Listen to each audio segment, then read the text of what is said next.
Mbunge wa Nyariba Masaba Daniel Manduku leo hii alifanya kikao pamoja na walimu wa chekechea, sekondari za msingi na pamoja na sekondari katika ua wa shule ya wasichana Mtakatifu Charles Lwanga Ichuni. Mkutano huu uliandaliwa kwa minajili ya kuwashukuru walimu kwa kushirikiana naye Manduku katika kampeni na vile kwa kuwa maajenti wake wakati wa uchaguzi. I came to tell the teachers from this constituency a big thank you and offer my gratitude because they stood with me during the elections. Many of them served in my committees from the polling stations, and some were my agents. So I came to say thank you for their diligence and for ensuring that I won this seat.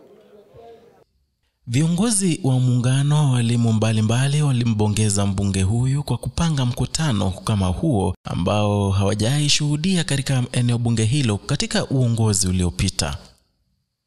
Is one of his kind, as my brother said. I have never seen this before. Mheshimiwa, congratulations. Katibu mtendaji wa KUPPET Kisii Joseph Abincha aliomba serikali kuongeza walimu mshahara kwa 30%. Vile aliomba tume ya mitihani ya taifa la Kenya kuwalipa walimu ambao walisahihisha mitihani ya mwaka uliopita. I also want to appeal to the government.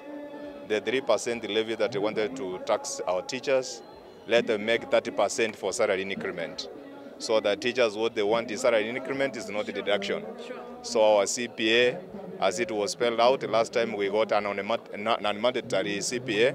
This time around we want them to make that 3% to be 30% so that our teachers can get at least something to take home and be able to do others. Because we know through the PSS, there's a scheme that they brought where a teacher can be able to withdraw 40% of the superannuation scheme. Our leaders, we want serious reforms also to our Kenya National Examination Council, whereby our teachers are really suffering under that council because we don't have proper guidelines. Seriously, our teachers, since they manned those examinations, have not been paid to date, and we are not sure whether the money was released or not. That's why we have sent our leaders to also petition this in our parliament so that we can have proper guidelines to manage the Kenya National Examination Council so that we will not have such kind of delays to our teachers. Kwa upande wake mbunge Manduku alisema kuwa atahakikisha kuwa amefanya kazi pamoja na walimu katika eneo bunge hilo ili kuhakikisha matokeo mema.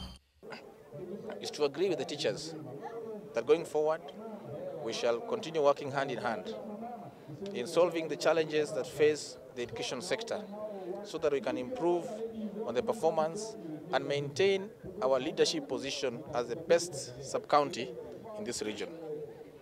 And so today I called teachers from ECD, primary school, junior secondary and secondary schools so that we can agree that going forward, even with the challenges that we have, we shall continue working hand in hand.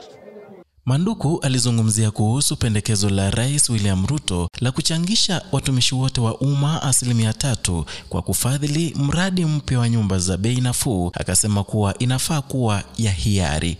Teachers, as you know, live in the rural areas and most of them already have houses. And so it will not make sense to tax someone 3% and yet he has a house. But as I clarified and as I know it, that tax is voluntary. Thank you. Edwin Mokaya, Agr Kisii.